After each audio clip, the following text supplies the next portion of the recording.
Hey, good evening, everybody. Welcome to the very first episode of Right On Right Now, sponsored by Bampot and the Art Hovel, which is the place where I live. It's true, it's an art hovel. It's a place where people don't have a lot of money, but they do art. Thank you guys so much for coming tonight, and thank you all for everyone who's coming and participating. We have not only a very special guest tonight, Shirley Meier, but it is Shirley Meier's birthday. Isn't that awesome? And I just found out when she was on the way here, so did not have a chance to bake a cake, although normally I would. So next year, if I remember. I'm leveling up today. Yes, exactly. Do you get I don't know, I always want to get give people awards for getting through another year. Yeah. Hey, come on in. The first thing we're going to do tonight is I'm going to make you guys work because it's actually a trade-off for me embarrassing myself potentially in front of you. So Lucinda, can I have the cup, please? So I asked you to write some poems on the way in. Before I get to that, I'm going to need you guys to sing something. Alex, would you just get on that? Do you want to sing Music and stuff? No, it's good. We can have no music now, except the music that we make ourselves. Okay, so I'm just going to teach you the refrain, and then you guys are going to sing it. Trust me, you're singing together. So if you don't like singing, like as a featured singer, it's okay because you have all these people around who may be as embarrassed. Okay, so it goes like this. Been a long time since the first time. Been a long time since I felt this way. Been a long time since the first time. Been a long time since I felt this way.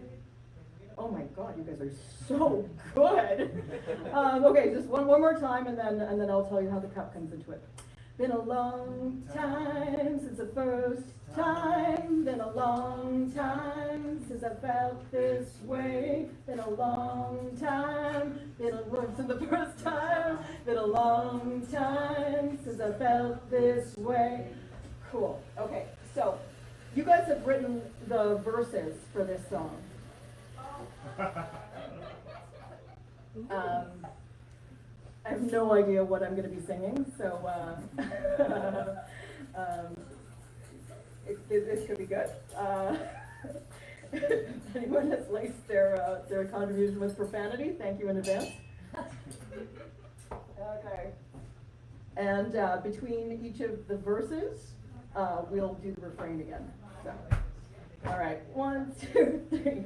Been a long time since the first time. Been a long time since I felt this way. Been a long time since the first time. Been a long time since I felt this way.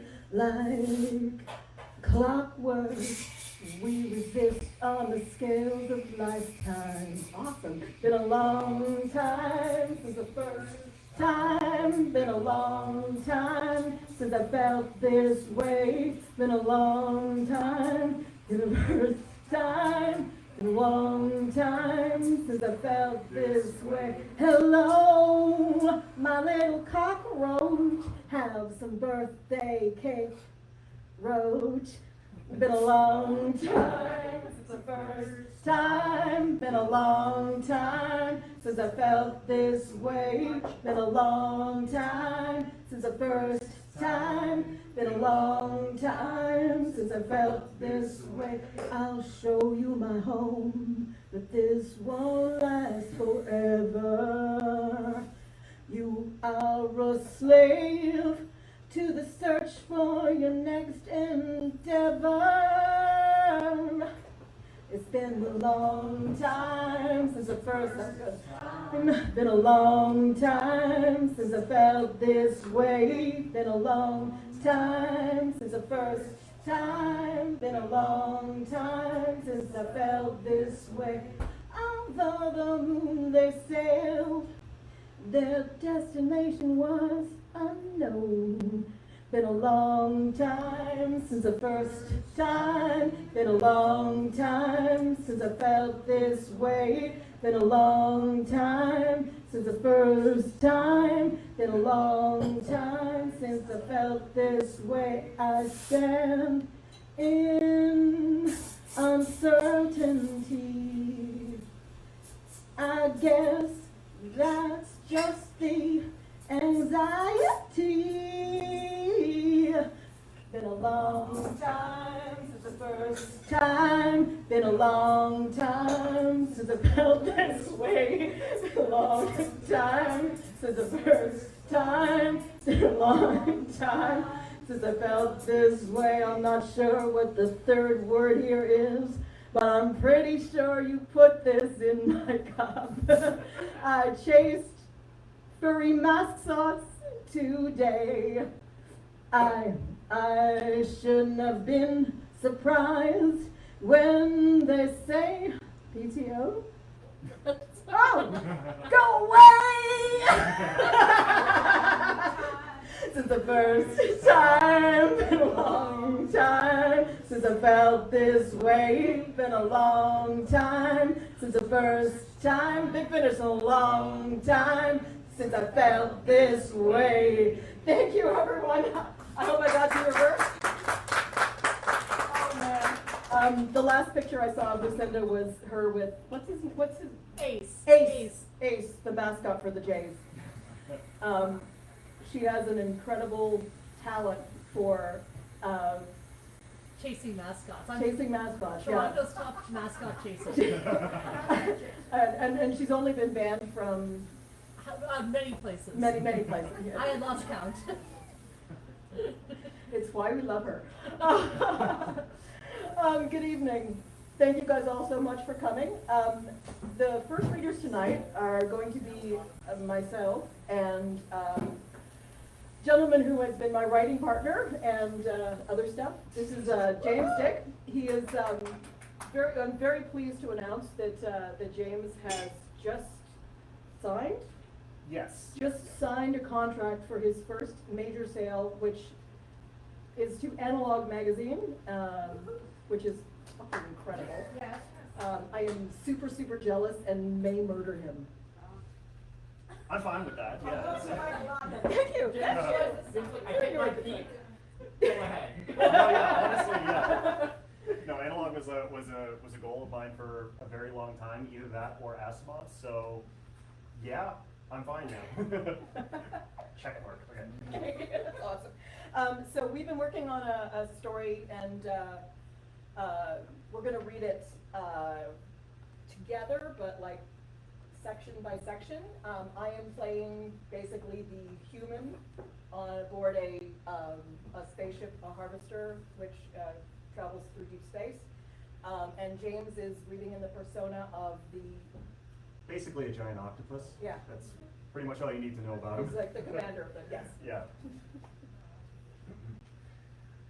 Vibrations travel better through water than air. Perhaps this was why Tenzikin worked as hard as he did to keep his station healthy. Submerged in his tank, he felt every thump from the RCS thrusters, every quiver of the dynamos, every gurgle of the nutrient vats. When he stretched out one of his 13 tentacles and touched the side of his water chamber, 1,000 sensations surged up that limb, and he could tie every one of them to something happening somewhere on the station, be it a mundane operation or an emergency. The mini-brains located in the ends of his limbs were perfectly capable of taking care of many events happening on board, rushing over one of the many control panels lining Tenzikin's chamber and resolving issues by themselves. Other situations he preferred to delegate to a combination of his consciousnesses, or all of them together with his primary reasoning center, which he thought of as his CPU. In his limited imagination, that made the ship his mainframe and its inhabitants' impulses, directed and flowing through circuitry like the liquid matrix around his body. Sometimes, if he flattened his bulbous head against the chamber wall and rotated his eardrum just so, he could hear the breathing of every life form in half a kilometer, sewing together like the voice of the wind when heard from just beneath the surface of the ocean. He could even pick out which breath belonged to which species just from the rhythm of it and the way it played against heartbeat or other autonomic functions. Presently, one breather grew louder than the rest, It was a steady in-out, 1-2 rhythm, characteristic of only one species on Harvester 1, the one Tenziken loathed more than any other, the one that did less work than any other, the one that had caused him more grief than even the hairy Bradine with their maladaptive mats of fur. I'm sorry, this sounds really tough. I feel like I'm blaming you for stuff. Okay, this is the breath of a human. Supervisor Tenziken heard footsteps approaching the audience chamber below. Oh, it's on the back as well. Like, I can't figure out where it I'm sorry. For her part, Engine 7, Cassandra Loomis, fought down her anger as she ducked into the half-moon-shaped plexiglass tube designated for this meeting. It was not in her usual nature to let fury rule her decisions or her actions, but the brutal deaths of 2 other engine operators and a reefer mechanic had her fuming. In a piece of logic whose perversion she understood all too well, her mind was telling her that Supervisor Tenziken had asked her here to somehow blame her for the punishment meted out to her fellow workers. She knew that Rillicors considered human beings hardly more than organic components paired to the machines they worked, easily replaceable if they stopped doing their assigned jobs. To release a grub on one was probably no more problematic ethically than removing a burnt-out mechanism. A new one could be slotted in from the supply, just like a new human worker could be called up from the lower ranks to fill the gap. It was just such a waste, and so callous and so emblematic of Rillicor dismissal of the value of individual humans. Cassandra might be angry at the senseless deaths, but she knew that showing hostility would only bring out the worst reaction in Tenziken. Not that the administrator was cruel, but he was perfectly capable of dealing with any challenge to his authority with severe finality. Anger wasn't her forte anyway. She had tried throughout her entire lifetime, and no matter what the incitement, to find a middle path in conflicts, in common ground and contention. She wasn't about to stop now, even when faced with an interaction whose purpose she couldn't begin to guess, and whose parameters were entirely outside her experience. Who of the humans she knew or had heard of had ever been summoned to speak one-on-one with a Rillicor, especially one of Tenziken's status? She could be forgiven for expecting the worst. The tentacle that descended is, where do I start? No, you can go. Okay. Yeah. The tentacle that descended into the liquid beyond the clear wall of her enclosed tube startled her. She had been expecting to hear just his voice the way she had so often over the tannoy. In her imagination, the only other option would be to see the entire Rillicor. It took her a moment to remember that each of Tenziken's tentacles connected to its own brain and was perfectly capable of conducting the interview on its own. Aquatic predator that he was, Tenziken easily attuned to the moods of the life forms around him. Even through the wall of glass and the empty space beyond, he sensed uncertainty in the human female. It tapped his limb like sediment precipitating under the surface of a placid lake, sometimes slowing, sometimes quickening. Tenziken absorbed it and made it a part of the tapestry of feeling that traveled from his station into his many limbs. He didn't like giving any one thing all of his attention. As supervisor, he had to remain in touch with Harvester 1 at all times. To become too focused on any one element was to invite disaster, and Tenziken had spent long enough in the great dark to have seen all the disaster he could stomach. He had to keep the female at a distance. He could not allow her, or her troublesome species, to eclipse the 1,000 other things which demanded his attention, though they certainly tried their best to do just that, he thought with no small amount of irritation. Tenziken waited until the uncertainty within the female became a rapid drip, drip, drip before activating the speakers in her chamber. He waved his tentacle languidly before her, and his skin shifted color, with patches of green, orange, red, and blue rippling down the length of it like multicolored clouds scudding across a black sky. The optics inside Tenziken's tank observed this display and translated it into a deep, sonorous voice that filled the chamber the female occupied. The vicissitudes of evolution, the supervisor said, continue to baffle me. He rotated his tentacle to point accusingly at the female. Your kind are frail and easily killed, yet you choose to live and work in the great dark. You have intelligence, but you disregard intelligent courses of action in favor of taking advantage of your benefactors. You know the consequences of your choices, yet you choose poorly every time. How many concessions have I and the other species made for you? Are thievery and duplicity genetic compulsions for your race? This psychological tenderizing was partly born of true speciesism, but for the most part it was calculated. Tenziken had a passing familiarity with the profile of Cassandra Loomis, but he wanted to test her. How would she react to an in-person shaming from her supervisor? Was she vulnerable to such a superficial attack? Or was her skin thicker than it appeared? Tenziken's words served to probe at the answers to these questions while simultaneously priming her for the true conversation he wanted to have. This was the Rillicore way. Great purpose nested within even the smallest of actions. He waited, keeping his patience as imperturbable as his ultimate goal was impenetrable, and noted the flush that came to Cassandra's face. Her coloring would have made this all but an invisible reaction to her own species, but Ten gleaned his information at least as much from the rise in her blood pressure and temperature as from a purely visual observation. Her surface demeanor didn't change appreciably at all, and this was a signal to him that he had judged her well. Even when flustered, she would attempt to remain calm and professional. It wasn't the kind of duplicity he noted often in members of her species, but a measure of control he could respect. Summary execution is something my species has put behind us, she said slowly, choosing her words so carefully it contrasted quite starkly with his assessment of humankind. You may not realize the effect the manner of execution has on station morale, among my people at least. But your grubs, they do as much damage to the psyche of the other workers as they provide an avenue for punishment. You might see us as expendable, but you should also see the benefit in keeping us happy as long as we are useful, to keep us useful. She wasn't happy with the way she'd stated her case, but at least her voice had been steady. She'd only seen the grubs on the motion sensors, which had also captured the behavior of the humans they'd killed. It was enough for her to know being in their presence would be enough to drive most people mad. It was psychological warfare, whether Tenziken understood that or not. Her words surprised Tenziken. He sensed she was uncomfortable, yet she had maintained her appearance of tranquility. Unusual for one of her kind, or indeed for any air breather at all. This merited further investigation. Happy, the Rillicore said, conveying as much contempt through his color display as his interpretation apparatus could translate. Do you honestly think that happiness matters to the dark?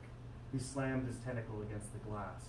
His suckers, shining vibrant red and pink, throbbed as they gained purchase on the smooth surface. I have seen rogue nanoswarms devour entire fleets of ships. I have witnessed lost explorers torn to shreds by black holes. I have watched an entire world scoured of life by the light of a dying star.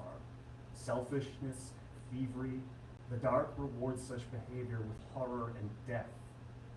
We who work in the dark must understand this, and so I inflict these horrors on your kind, not out of cruelty or malice, but out of a need to educate you in the way of the universe. Tenziken's body became momentarily flushed with green. It was a slip, a momentary loss of self-control. The optical sensors picked up the change and translated it as a deep, exhausted sigh. Tenziken realized his error and forced his chromatophores back to their neutral, silent black, and waited apprehensively for the female's response. Would she hear the sigh and interpret it as exasperation? Or, and Ten dreaded this prospect, had he just given her her first hint that he was not perfect, as a supervisor must be? Instead of any of his projected responses, Cassandra gave off a strange warmth, a kind of anti-darkness. He knew it as empathy from his study of the species, but he'd never felt it directed toward him, another maladaptation of humans to their deadly environment. She smiled, something he interpreted through his senses as a shift in her musculature. I know Rillicore have feelings, she said, pitching her voice a little lower as if sharing a secret observation. Please excuse me if this is out of turn, but I share your feelings about the void around us. We are not so different in our comprehension of the delicate balance we strike to maintain ourselves in it. But humans, maybe it's a frailty, but it's undeniable and therefore vital to your calculations about us. Humans create our interface with our environment and circumstances through our emotions, our memories, and our lived experiences. We are changed by what happens to us and what we do to ourselves and others, and those changes can be positively adaptive or harmful to our function. She was speaking his language now, pulling every thread of information she'd ever gleaned from web source or experience, personal or otherwise. This she'd come to believe was the only way to make the Rillicorps understand what the threat posed by the grubs was doing to the humans on the ship. She had to make him see that the fear and despair his executions caused might stop a single offender, but actually increase the likelihood that others would lose sight of their common purpose and seek out ways to profit individually. Ten's body remained absolutely still, but his mind was awash with all that Cassandra had said. Productivity and functionality were the things he understood best, and to hear the female relate to him on this level felt good, perhaps. Intriguing, certainly. If nothing else, it was a welcome change from his usual interactions with the species. Slowly, the colors started shifting across his skin again. I have often found it helpful to think of my species' trade empire as a vast organism, he said, with this station as a single, very large lung within it. From that perspective, it becomes easier to understand how I can best aid the whole creature, make it healthy and strong. His tentacle curled in a demurring gesture that needed no translation in any language. Waste is hateful to me. We've fallen so far behind quota that I'm obligated to pursue any avenue which leads to increased productivity. That is the reason I asked you here in the first place, so that we may explore those avenues.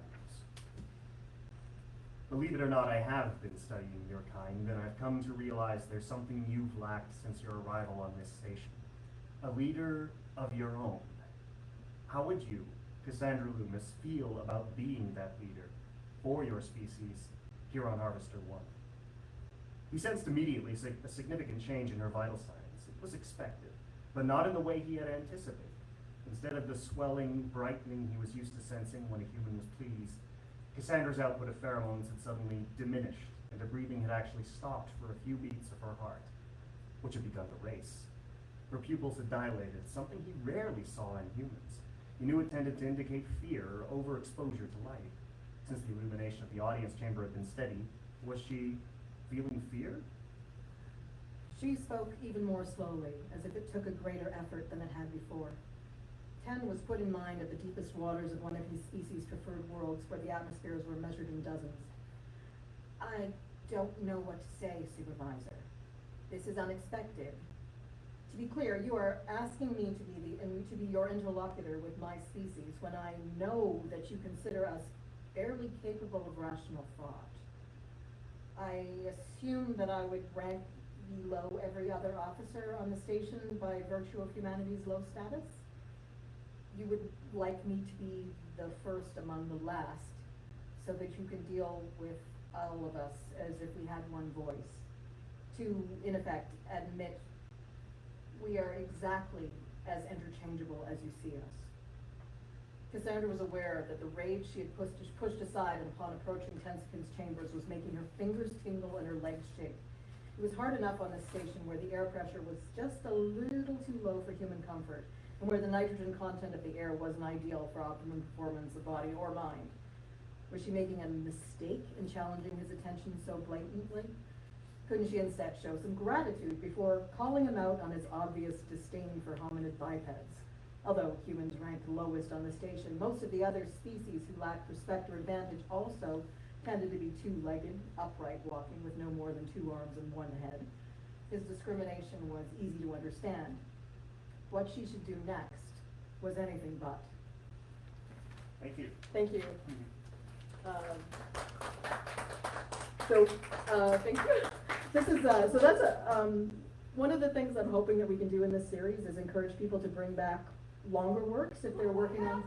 What? Oh, well, this is the thing, like, we'll bring back the rest of the story another time. So if you guys have stuff you're working on where you're just getting into something, or you're developing characters, or you've got something you want to try out with somebody, I would love for this to be a bit of a lab for you to experiment and have fun and share, and potentially bring back something that people have heard a part of, or another attempt at something that you didn't think worked well. I've always said to everybody else that it's important not to be perfect when you try to share things, that it's really important for you to make mistakes in public, because it's a really great way to learn, and it's also a really great way to not hide until something is perfect, because I'm really guilty of that myself, and I've been realizing that over COVID, that I have spent a lot of time not sharing anything because I'm afraid that it's not good enough, or that it's not finished, or it's not ready. And I'm hoping that with this series we can encourage you to be a little more fearless, and to be a little bit less afraid of even falling flat on your face with what you're working on. And of course, I'm hoping that everybody will be really supportive and tell you what they like and tell you what they want to hear more of. So with that, I would like to bring up our first open mic participant, who is Sarah. Oh, it's yeah, I'm sorry, I'm looking at one. It's Lena. So all the open mic participants will get 5 minutes. Would you like me to give you a wave at 4 minutes or something, or do you have it sort of timed out? Or okay, I'll give you a wave. So thank you. You are the very first open mic participant of the very first open mic. Woo! Yeah. But like, no pressure. No pressure. No pressure at all. Everybody just chant no pressure. That's definitely gonna help.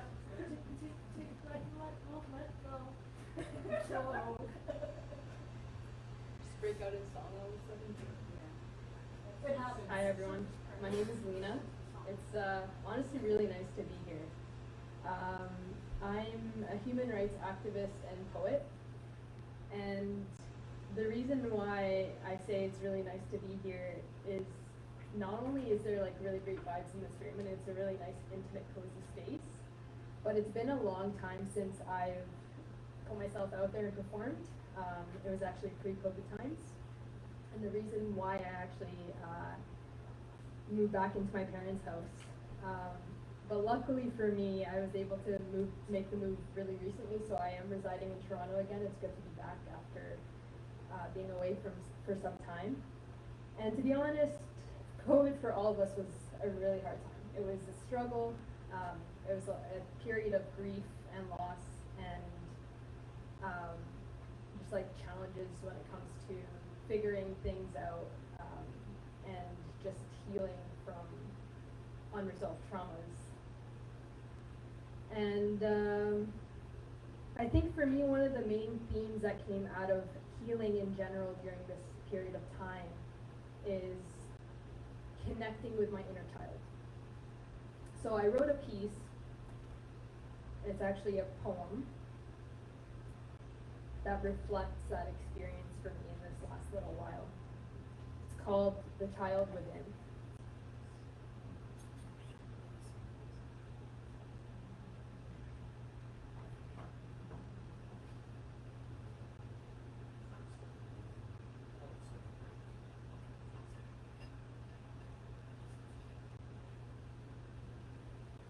You've been here before. The child within never forgets. The child within always remembers. Hurt was here long before we were to collect the names of every stranger who's ever taken our kindness for weakness. Will you come and play with me? Ride the waves until they settle my little beating, quivering bones of milk and honey. Be gentle, my heart still hides wounds that never bleed. Time doesn't heal all, but it gives us comfort to think it does, don't we?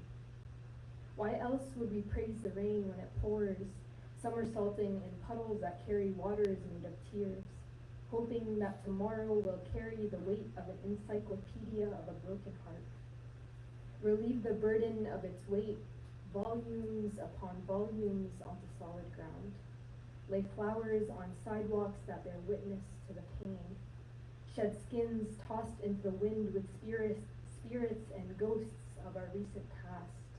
Memories that testify to the joy of night skies and shooting stars that steal kisses at midnight, and the love.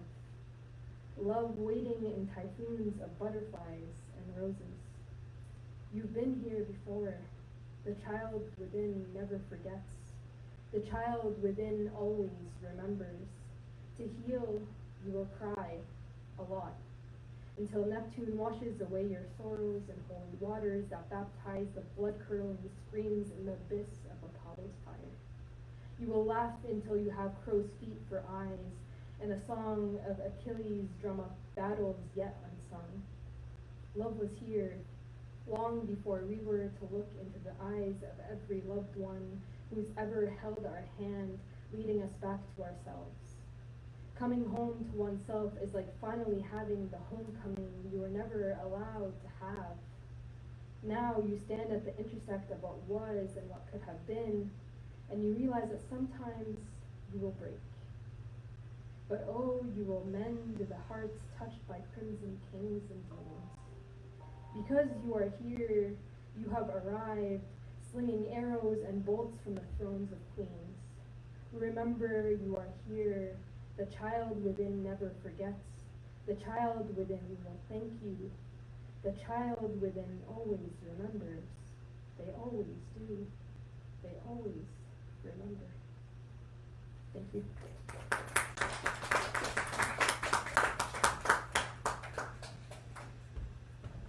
Thank you, that was wonderful. The line about kindness really gets me, because that's it always seems like kindness is treated like a weakness in people who don't understand kindness, and it makes you vulnerable, but it's also the best thing in the world, right? Oh, thank you. Now, Sarah, come on up.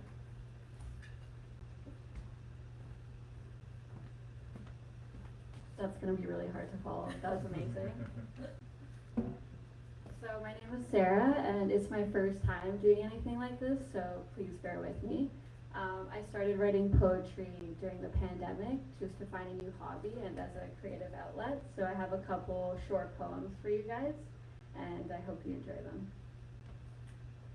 So this first poem is dedicated to my friends, and it's about yearning for social connection during the pandemic, and it's called Isolation 3. Ripped jeans, flask filled to the brim, driftwood fires, and midnight swims.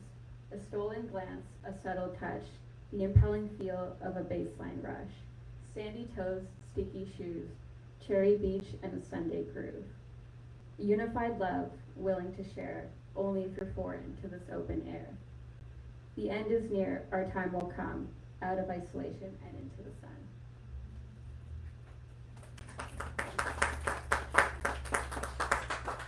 This next poem is about one of my favorite places in Colombia. That's where I'm from, and my grandparents have a beautiful cottage there. And it's just my happy place. It's kind of in the middle of nowhere, but I find it to be a very magical place, and it's called Wild Child. You remind me of a place where the roosters crow and the crickets croon at the break of day at the sight of moon, where desolate trails and river toads lead to mystic woods and the shepherd's abode. Trees speak and yellow birds sing while you read tales of the forest spirit king. You remind me of a place so quaint and sublime, a magical kingdom, a fragment in time. You can stop at the end. This next one is called Mango Tree, and it's about that same place. We have a beautiful mango tree, and I pretty much just spend my days picking mangoes and writing under the tree. So here it goes. Stay if you please, there's enough to go around. Just open up a tab and don't make a sound. Take the first dive or take my hand. Poolside beer, law of the land. Let the birds speak and the sun take over. Lean into the rhythm and onto my shoulder. If you get lost, you know where I'll be. Drying wet pages under the mango tree.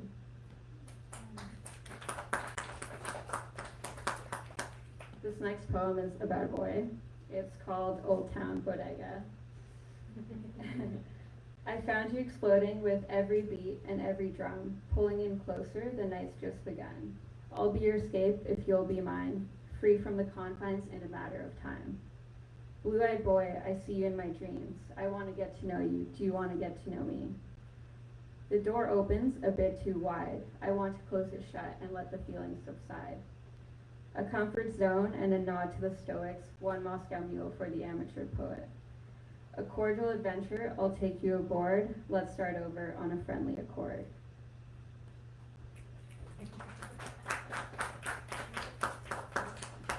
This last one is my attempt at writing a poem in French. It was very difficult, but it's pretty much about the joy of living, and it's called Joie de vivre. J'écris pour éterniser nos mémoires, quelques mots pour chaque histoire. Qui sommes-nous sans ces moments de joie totale, de connexion vitale? J'écoute pour comprendre la sagesse de la nature du monde complexe. Qui sommes-nous sans l'aventure, sans la curiosité et l'envie de jouer? Je vis pour mes gens, les crèmes de la crème, les couchers du soleil, la joie elle-même. Qui sommes-nous sans nos histoires, sans mots écrits, sans nos mémoires? That's everything. Thank you.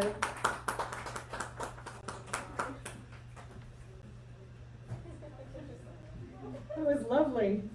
Yeah, and it's sneaky. The more poems you read, the more times we will clap for you. No, it was awesome.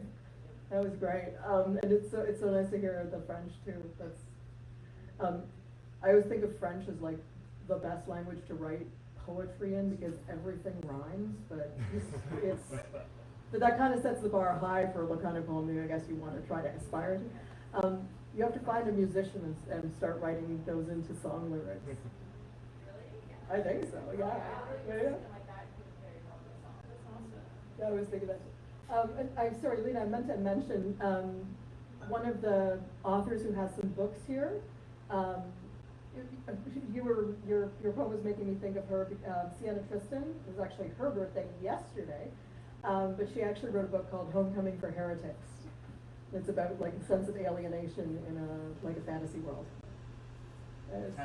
Yes, there you go. Nice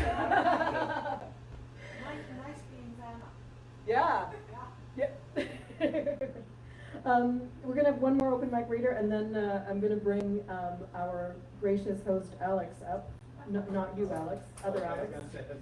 Yeah, we got two Alexes, but one of them is there and one of them is there, so you can't get them confused.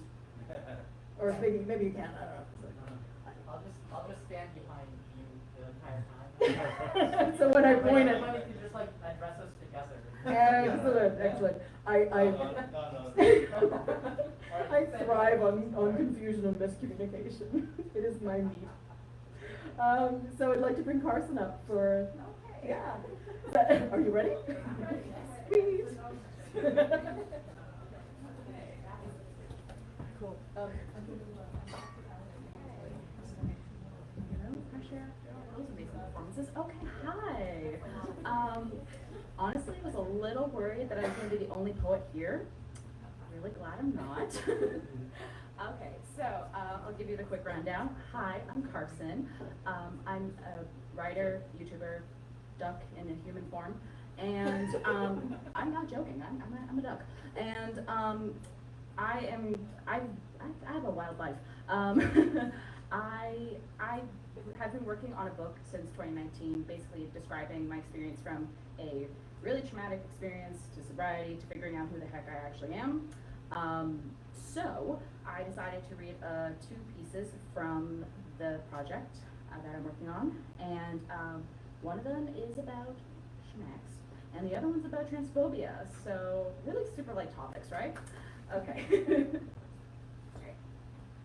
The first one is called Fingers.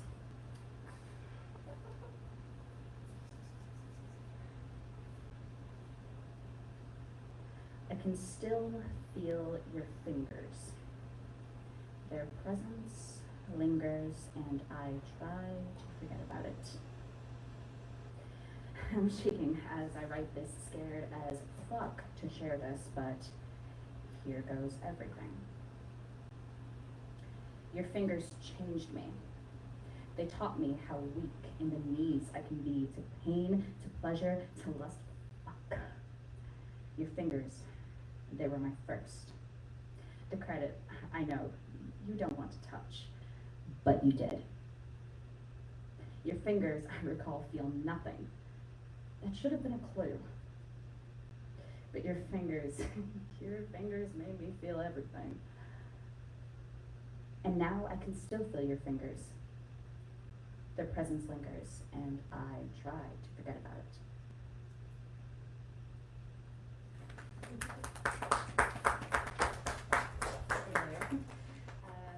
Scroll on. Where'd you go? There you are.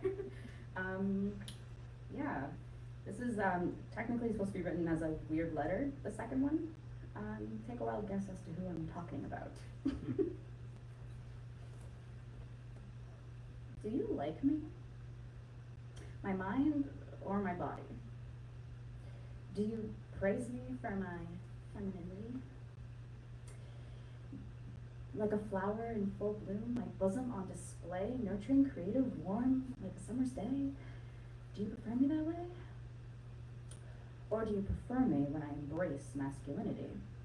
Driven like the car I never had, a protective, aggressive force to be reckoned with? Would it matter to you? Or what if I were a man? Would you praise my femininity then? Do you not know how little it matters? Masculine and feminine exists within us all. I hope you hear this siren's call to be accepting of all who identify beyond the lines of your wizarding world. With regards, a letter to JKR.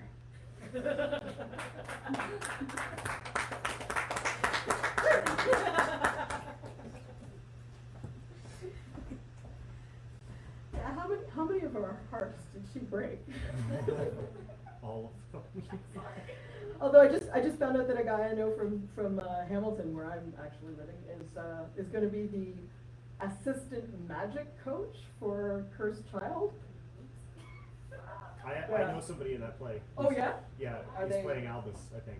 Aww. Yeah. He was looking at Is it Brian. like young like Albus? the child Albus. Yeah, the right? child Albus. The Yeah. child Albus. The kid, The kid, yeah. yeah. That was great though. Like I've been following all these British feminists that I used to really respect, and like the ones that are jumping onto the Rowling bandwagon. I'm just yeah. Did you see Mrs. Was it called Mrs. America? It was a series about the attempt to push through the Equal Rights Amendment in the States, and the woman that spearheaded the fight against it. And it just, it blows my mind, because it's like, it's every time I hear like Republican women talking about how women should be staying at home, despite the fact that they're obviously not staying at home because they're making speeches. But it's just like that disconnect I just can never quite figure out, but yes, anyhow. Thank you so much, that was great.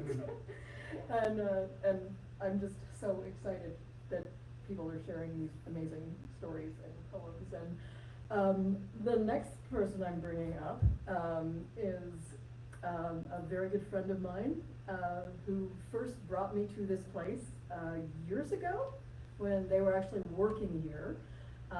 We met at Anime North, where they were programming panelists like me.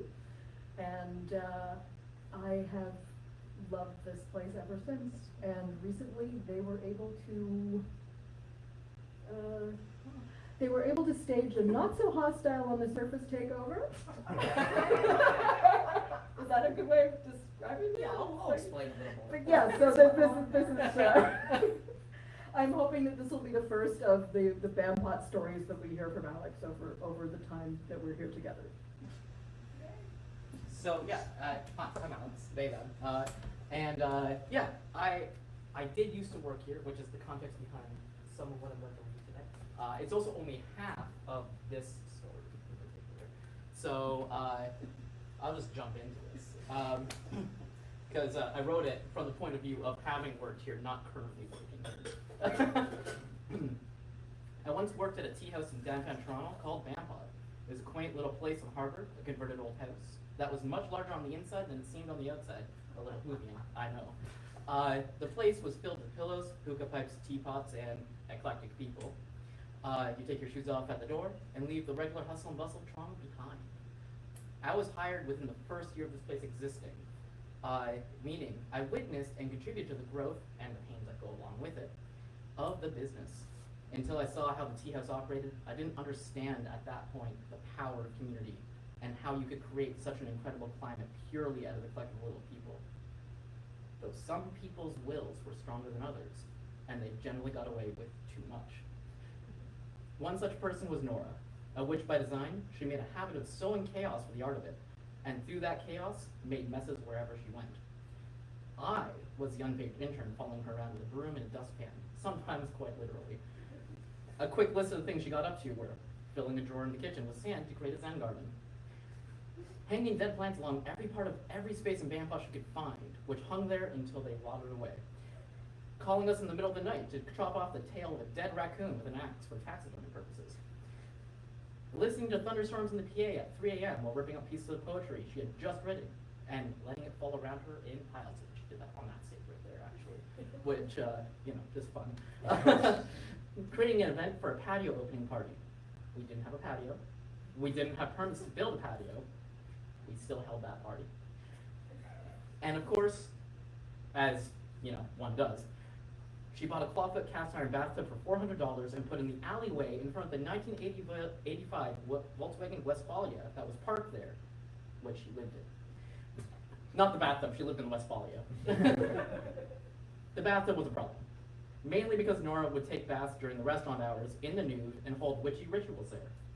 She also, of course, was caught having sex in it with the owner of Bampot midday by his then girlfriend in the alleyway, in full view of the street. Despite our annoyance, she still constantly begged me and the owner to bring it downstairs. The Scottish man who ran the place, constantly walking around in a kilt and generally refusing to do more work than he had to, and usually even less than that, said, "No, are you crazy? We aren't lifting that. Why do you even want to have that down there?" She responded, "Because someone's going to steal it." Which we both responded with laughter and a resounding, "Don't be ridiculous." So the next morning, a Wednesday, we woke up to an event being posted on Bampot's page. Next week, Thursday, patio opening party, BYOB, though there will be wine and beer for sale. Rooftop band playing. Lots of fun. 400 people invited. Already 200 people had said yes. And again, we did not have a patio or a liquor license. Thank God we at least had a roof. Both the owner and I confronted Nora, and he said, "What are you doing, you daft woman? We don't have a patio. We don't even have permits." And she responded with, "Well, I can't cancel it now. There's already 400 people invited. I have a band playing already. Sorry." She giggled at the fuming Scottish man and continued, "I guess you just have to build a patio." He gurgled a guttural, "Arr! You'll be the death of me," and got to work designing a patio. I looked at her and said, "I'm not helping with that party. I have dialysis that night. It better be clean the next morning." "Oh, don't worry. I won't even drink. It'll be fine." "Good, I'll hold you to it." Liars all around. Thing is, holding Nora to anything is like trying to nail a tornado to the ground, and at least you could take a tornado insurance. The owner and the girlfriend he cheated on with Nora got started building a patio that day, which left Nora and me to run the restaurant for a few days, which really left me to run the restaurant while Nora made more messes. On Friday, I get into work for the later shift around 7 p.m., walking to the half-built patio because I wanted to check the progress.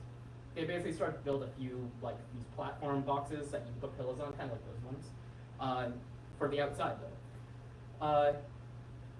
I also noticed that the bathtub had been moved. I checked in with Nora when I got in and asked, "Hey, you guys managed to move the bathtub. Is it downstairs now?" She looked at me quizzically and said, "No, it should be out there. I was out there when I got in at 5. I don't know how to tell you this, but the bathtub is gone." "No!" she yelled and ran outside to check. The owner came up and said, "What's happening?" "The bathtub is gone," I said, trying to contain laughter. "No way, really?" he said, also starting to chuckle. And Nora came back in fully crying, saying, "We have to find that bathtub. I need it for my rituals." "I'm sorry, Nora. We'll find it. I swear." I was full on laughing now, unable to contain myself. The owner was like, "Well, I'm going to go on a date with Gentry," and left laughing. "I have to find it," Nora exclaimed, and ran downstairs and come back up with the Bampot laptop. "I have to." She opened up Word, wrote a document which she printed many copies of. "To whoever stole my bathtub, Return it to Bampot immediately, or I will curse you and all your future generations. I need it for my rituals. If you do, I'll return it. If you do return it, I'll give you a free tea. She then left, swinging a Mickey of Fireball in one hand and a stapler with notes from the other. On a Friday night, when the three of us were supposed to be working together, I was suddenly left, running it alone. I'll tell you the rest another time.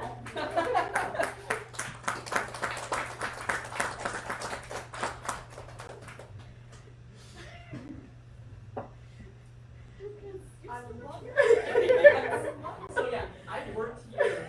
I was one of the original employees here, like 8 years ago. I worked here for about a year and a half.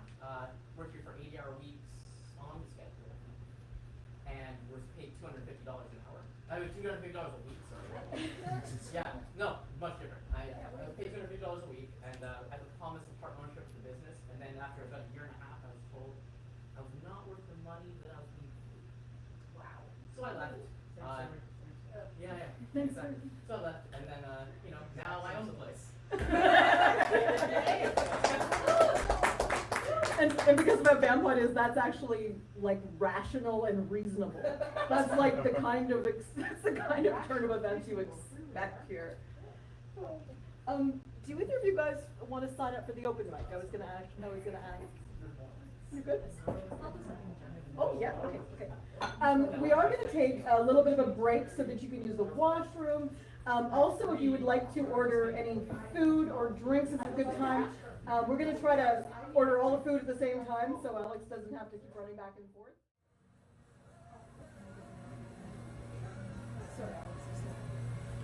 Just wanted to let you know that our headliner tonight, Shirley Meier, her new series is here. The books are $12 each. There's all 3 books of the series? 4 books. All 4 books of the series are here for you to take a look at. The first 4 books. The first 4 books. There will be more coming. Yes. Hello, everybody. We have 2 more open mic performers, and then we have our headliner, Shirley, who you will maybe all sing happy birthday to, I don't know. And then she will murder all of us as we leave. Next. Sing me the Volga birthday song instead. Oh, I don't know that one. Happy birthday, happy birthday. I'll sing May you the air. cities in your wake burn like candles on your cake, and happy birthday. I like it. There's 376 birthdays. I'm only gonna sing the one. I'll just sing you the Arrogant Worms Happy Birthday song. Oh, I love that one. How about Weird Al's? I don't know that one. Please welcome to the stage, Alex, the other. But you're just as important. Thank you. Alex is playing Scrabble. I normally play with a band called Ramblin' Albatross, and I'm not actually the singer of that band. I do a lot of the songwriting for the band. What I want to do tonight is sort of play some songs that I wouldn't normally play, like kind of like songs I'd like to play. I got to work on maybe so to sort of test them out. So I have some options. I have 3 options. The first one is a song about shoes. The second is a song about a princess in love with a werewolf. And the third is the song about a fantasy kingdom.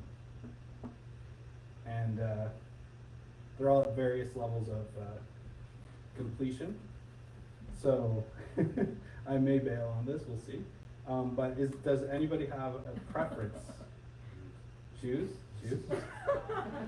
Okay.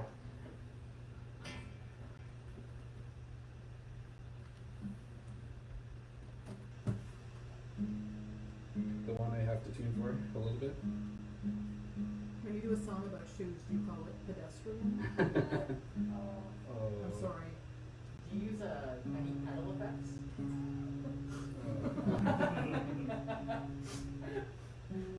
I should. Nobody's got a lot of soul in it. There's a pun or 2 in there too, so. There's one pun, I think. Yeah, I just love picking the two music though.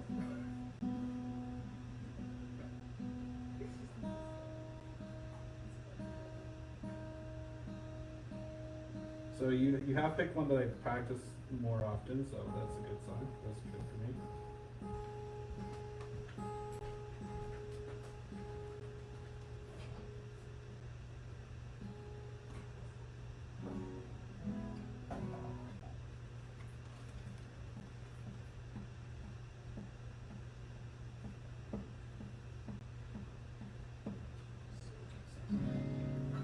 Okay, this is shoes.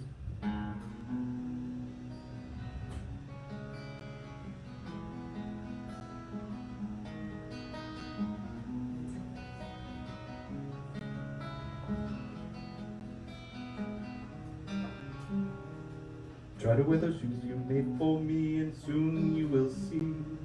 Made for you, not made for me, it's plain to see. Don't quite fit my feet, and don't quite fit my style. But if you believe, you believe, you believe it's best for me. I will walk these city streets, blisters on my feet. Walk these city streets with blisters on my soul. Not quite what I thought I'd find, not quite what I thought I'd be. This life you made for me. So try to wear the shoes you made for me, and soon you will see. Made for you, not made for me, it's plain to see. Don't quite fit my feet, don't quite fit my style. But if you believe, you believe, you believe it's best for me.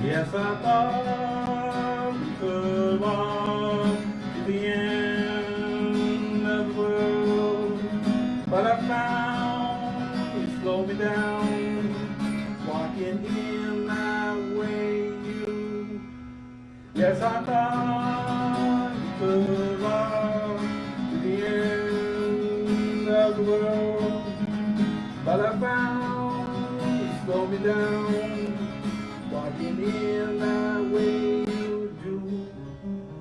So try to wear the shoes you made for me, and soon you will see. Made for you, not made for me, it's plain to see.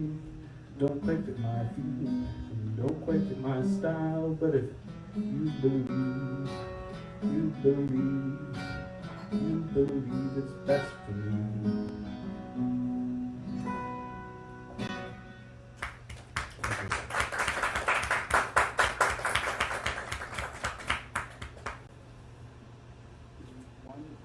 Could do one more. One more? Okay. Every musician obviously here, they can do one more song. And then we throw you off stage. Then we throw me off stage. So that leaves Princess and the Werewolf or The Kingdom. Actually, you know what? I'm gonna pick this time. I'm a little bit more nervous than I thought I'd be. This is good for the soul. Maybe it'll make it like a favor in your voice so you can like, you know. So this is called Wolf on the Prowl, and it's about a court jester singing the story of a princess who is in love with a werewolf.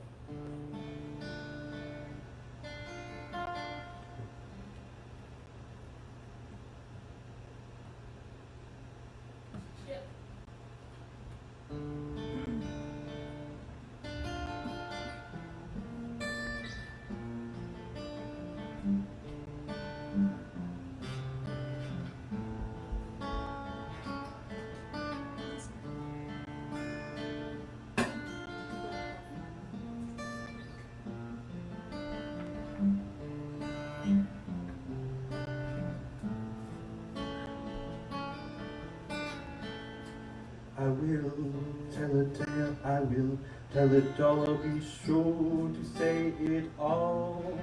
Won't let a word go to waste, for sure this song is my saving grace. There are a million ways to spin a tale, oh may I be so bold. You see my load, I have spun a few, but this one never gets old, no, this one never gets old. Stories told from a time passed us by. Often there's a truth hidden in a lie. Ode to a girl who roamed these fair woods, and a wolf on the prowl, always searching for no good. He was no good in the eyes of a queen, but to a young lonely girl he was a sight to be seen, image of a dream. They would of a time wild and free. The world would let them down, their fate would disagree. Oh, to a girl who found love anyway, and a wolf on the prowl who found the courage to say, I will love you every day. Go by a simple kind of tale. I'll tell no lie, and truth will prevail. Oh, to a girl who fell in love, and a wolf on the prowl who would rise above. She found her one true love.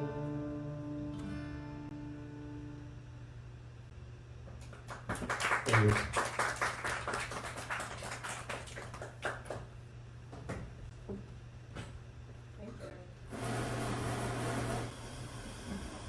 See, most girls get a dog, but that was beautiful. That was beautiful. Wonderful. Call up our last open mic participant, unless, yeah, maybe, yeah. Hatcham.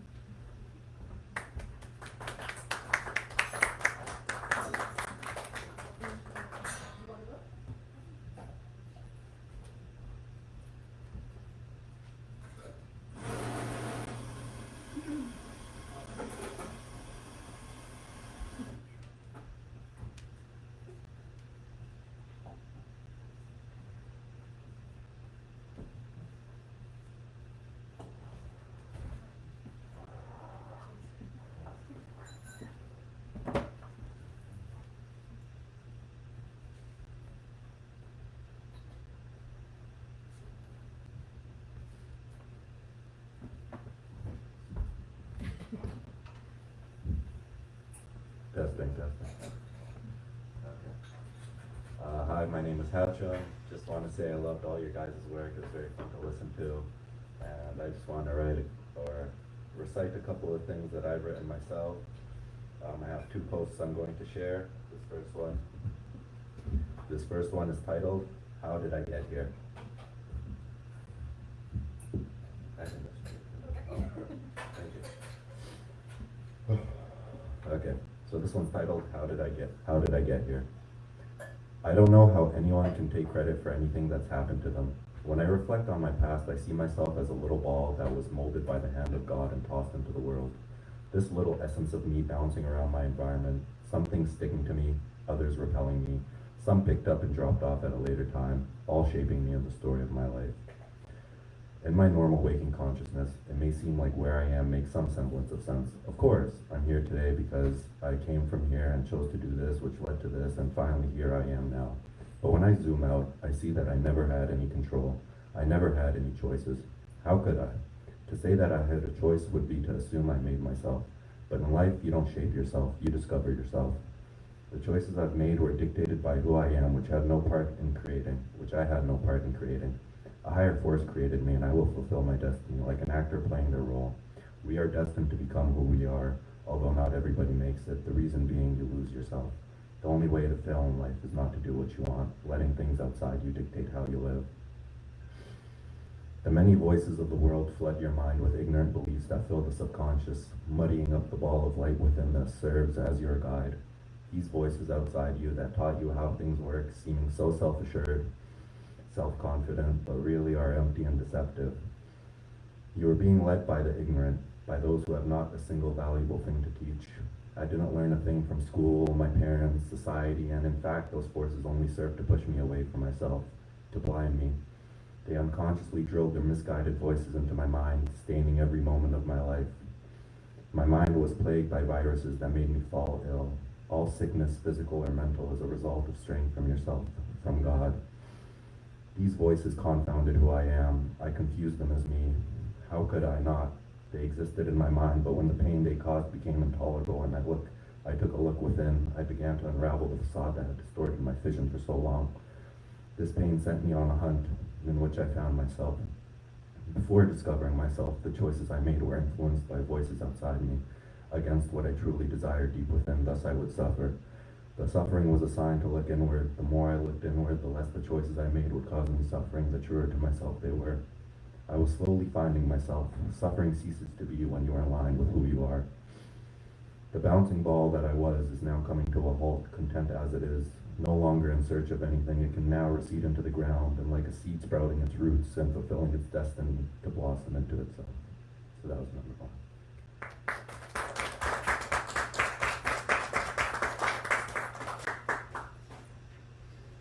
Okay. What if I died tomorrow? I've seemingly been alive for 23 years, but that's not actually true. I've been a puppet manipulated by the strings of fear that extend to my mind from my heart for many of those years. That fear staining most of my behavior, although progressively less and less from 21 to 23 as I slowly came back to myself. There isn't much I'd change about my life now. I have all I want and it's always been in front of me. I only have one complaint, which is I don't see my closest friend as often as I'd like. If I'm not guaranteed a day, seeing him about once a week is definitely not enough, and I'm not guaranteed a day. I'm not guaranteed a day. None of us are. People who unexpectedly experience the truth of life, that you never know when you're going to die, respond in a similar way. Imagine you wake up, it's a regular Tuesday morning, and you're about to start your day. You leave home and you're close to wherever you're going, and then boom, a car hits you. You wake up in the hospital and you're unsure you're going to make it. How would you feel? I'd be praying that I make it. I'd be shocked that it all happened so fast. I'd reflect on my past and see how constrained I was for so much of it, and all for what? Because I thought I had to? What do I have to do in the face of death? Not a damn thing. I feel like the biggest idiot alive. I've been fooled, tricked, deceived. I thought death was this magical, hazy thing that happens far in the future, yet here it is now, about to strip me of everything I hold dear. Now this wouldn't be the case if people kept death closer to them and saw that its finger is only an inch away, but as a result of fear we close our eyes to the only thing sure. Death in its infinite nothingness strips all meaning from life. How could anything matter when at the end of life everyone and everything goes back into the same place? Death is the great equalizer, billionaires, murderers, average Joes, and the sexiest ladies, which of course there are none but my wife. She may or not have made me write that. Will all turn to dust one day. What isn't equal is how people have lived their lives. Those who keep death nearby live freely. Freedom is your birthright, and death is the harbinger of freedom if you allow it to consume you. It releases you from the self-made prisons of your mind that keep you shackled to all the things you have to do so you can do what you want instead. Let death consume you. Let it wash over your skin. Allow death to seep into your pores, flow through your veins, and fill your heart. Contemplate death till it restructures the entire fabric of your being. Only then can you call yourself free. Now that is all.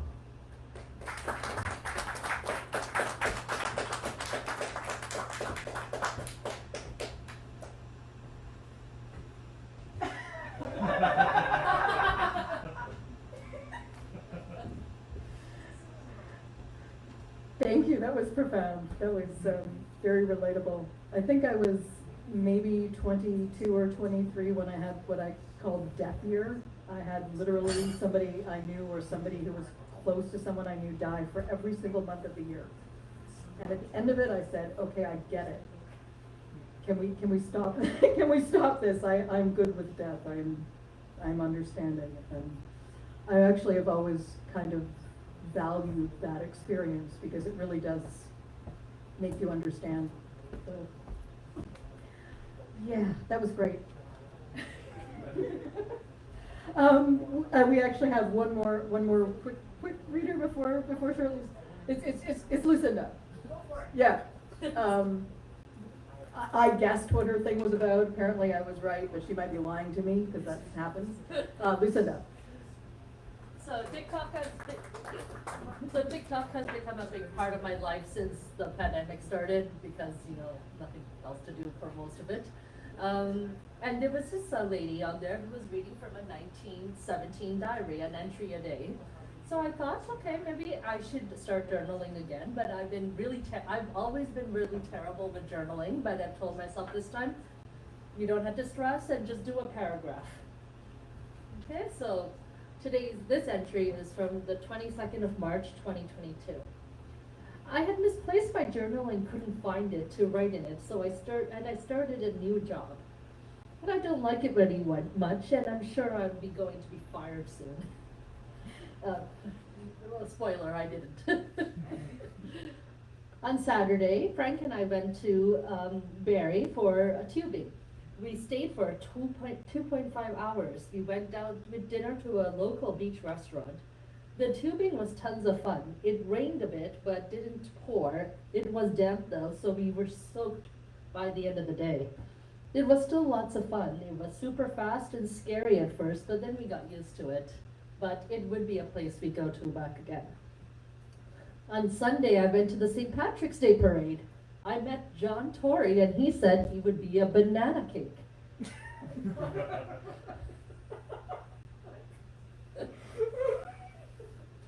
I also saw St. Patrick himself, and he blessed me at the end of the parade. Alex the beaver was on a float, so it was difficult to chase him. I saw Sparky at the beginning of the parade near a real Dalmatian. I called that Dalmatian Sparky as well, but apparently the real name was Cressida. I chased Go Bear for a bit and even got 2 photos with him while I was in the middle of the parade. He was adorable as always and was wearing his St. Patrick's Day hat. I managed to get 2 photos with him. Boo-Hoo the bear I met for the first time. He is the mascot from Queen's University. He was in the very last in the parade, and I followed him from Bloor all the way to City Hall. It was the best thing ever. And I got tons of photos with him. Boo-Hoo was there with the Queen's marching band and cheerleaders. They were okay, but he was amazing. I forgot to mention, Virgin 99.9 interviewed me, and in their final cut, they had for their social media page, they showed me doing a jig and describing how I had sex with a leprechaun. And that is all for the 22nd of the March.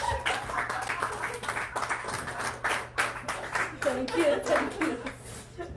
Thank you. That's an average day for Lucinda. Yes? Yes, it was a tame day in comparison to. Do you consider St. Patrick a mascot? I do. Okay.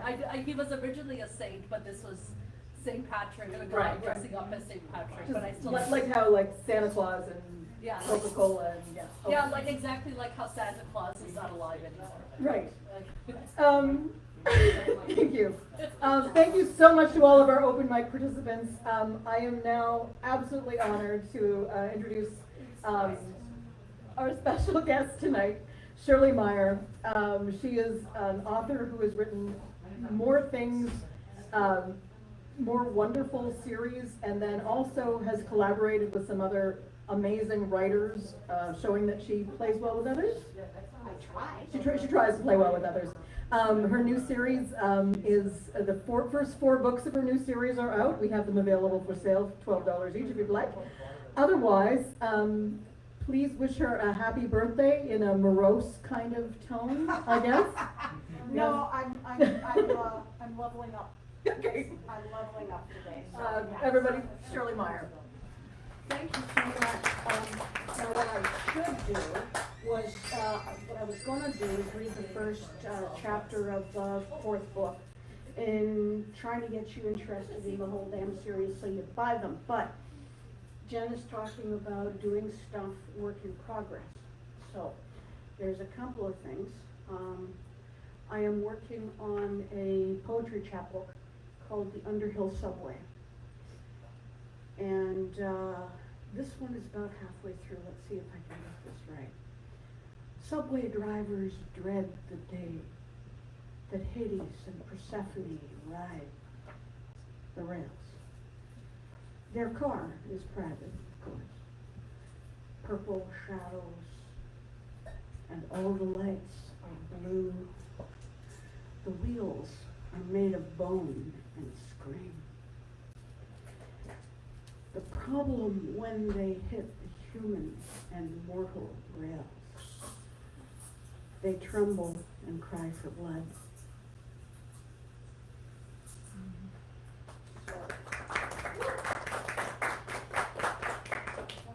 You gotta watch out when the fare on the subway, it's never safe. So what I'm gonna do is actually pull up, oh my God, the thing that I've been stuck on for a couple of weeks. Oh, please, okay. This is a science fiction, magic realism kind of story. It's called The Walls of the Sleepers, and it's chapter 1. Coghlan sank down on the bench by the ocean, catching his breath and toweling his hair dry. He closed his eyes a moment, still disoriented by the Apadana, even after serving here these past years. The Apadana, or the altar hall, as most people called it, was always disorienting. In the center, the white alabaster altar with black granite horns on each corner was the only thing that seemed normal. And no matter where you stood around the edges, it was always oriented the same way. The sleeper would lie on the altar to keep the 6 worlds in contact. At this time of day, it was the elder Jeff, who always wore black and silver satin robes, and his enormously long gray hair flowed down to pool next to him as he lay perfectly straight on his back. He looked like a sleeping king waiting for the call to wake and save his people, but to be honest, he snored loud enough to be heard through all 6 walls. The walls, being open, were what made the Apadana so stupefying. If Cog looked straight across the walkways and the altar itself, he looked into Stikistus, the world where green was the dominant color and heat and humidity thick enough to slice the prevailing mode. Right now, there was a rainstorm going on there with tall trees and vines being lashed by the wind. Everything in Stikistus was probably toxic, venomous, or poisonous, and people had very thick skin. They were human, like everyone in the Peaceable Six, but had a very reptilian look to them.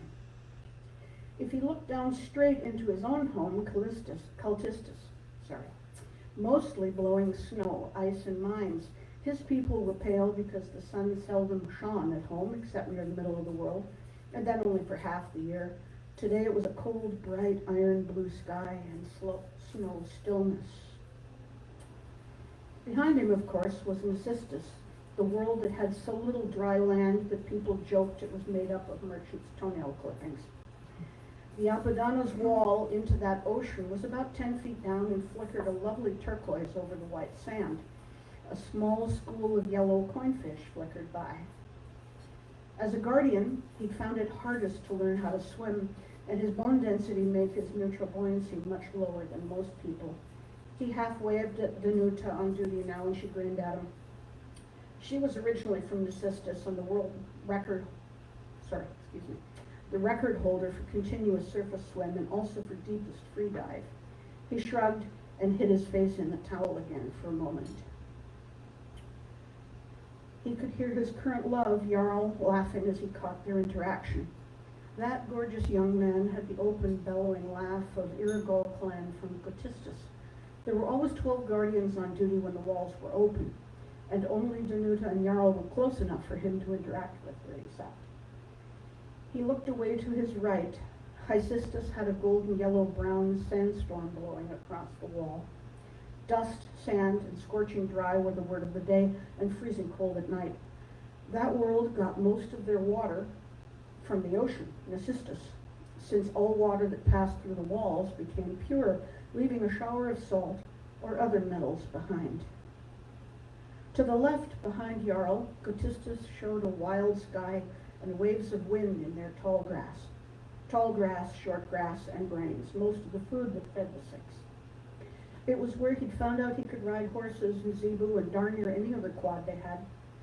He owed Gotistus for saving him from himself. Da had been almost healed up in that world, and he'd hooked up with Jarl. It had been Jarl who'd gotten him his shot at being a guardian.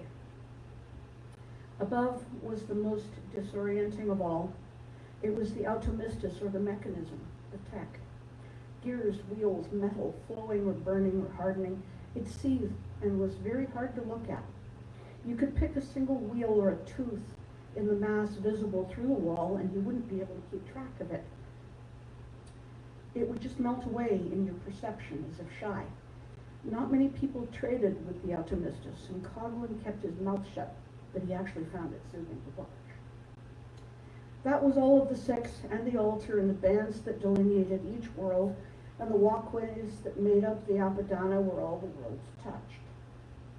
It was always moving when the walls were open, and a lot of the new recruits to the Guardians would fall down in nauseated vertigo the first time they were ever brought in. The wall's closing chime began, a silvery warning to every person trying to ship goods or water or anything living through.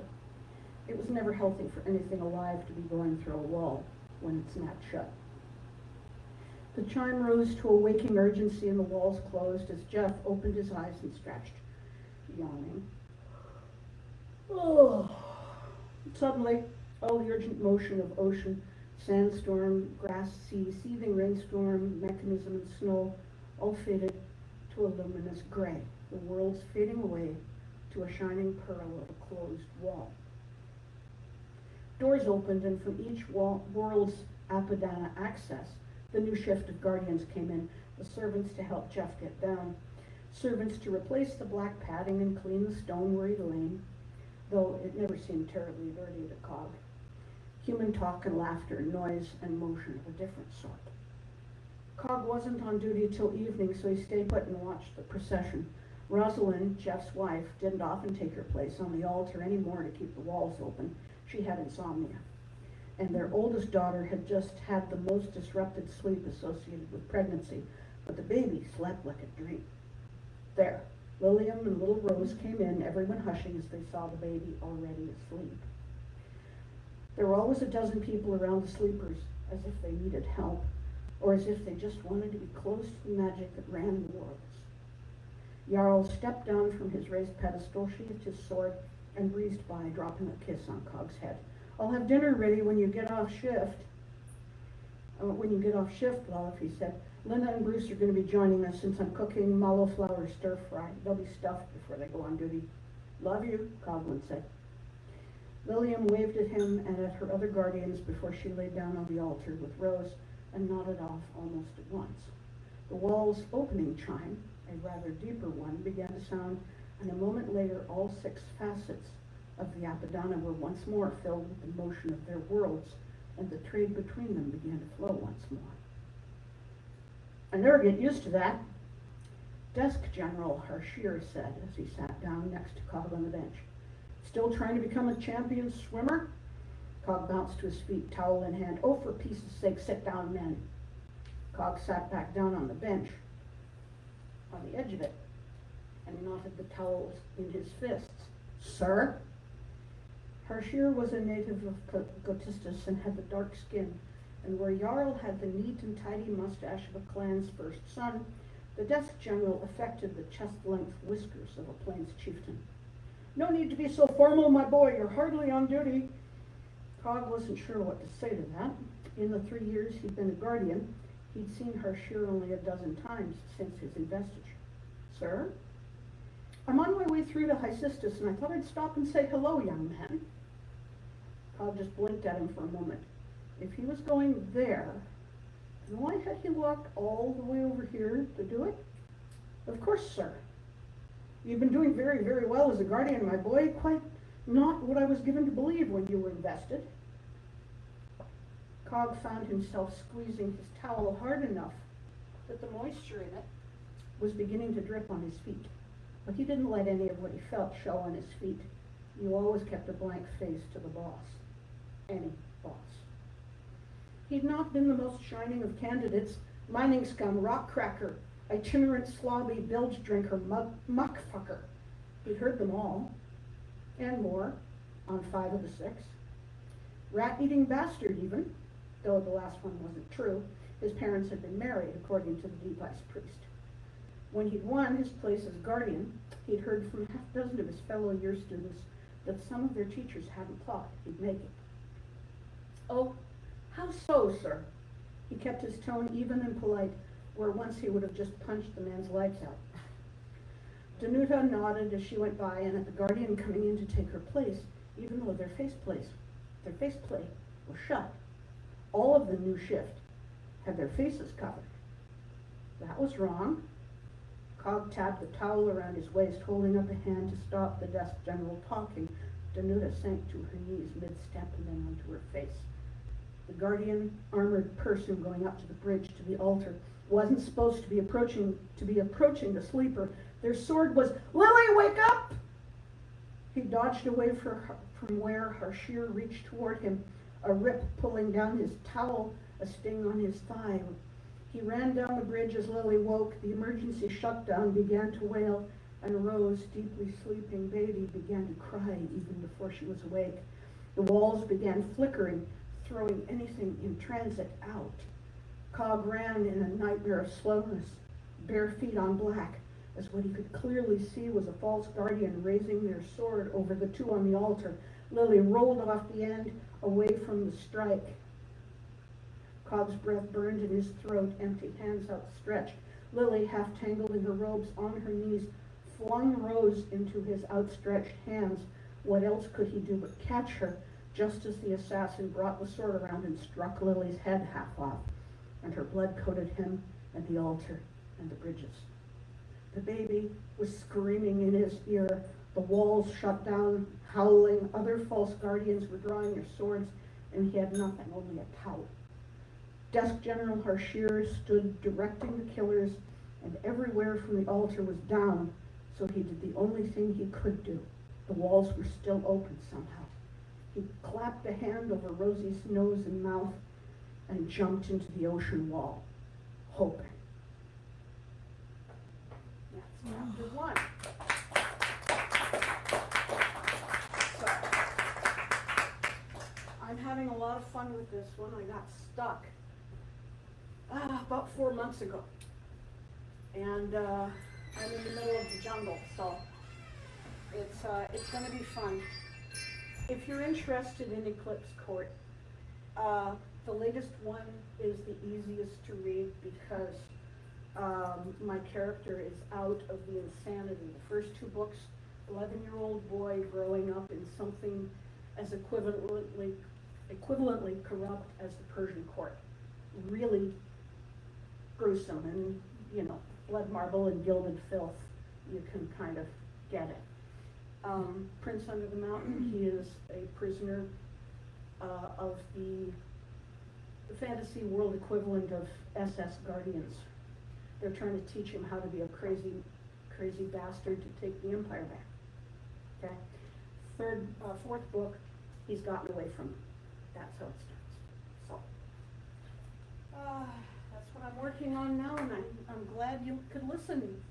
Thank you for listening to me.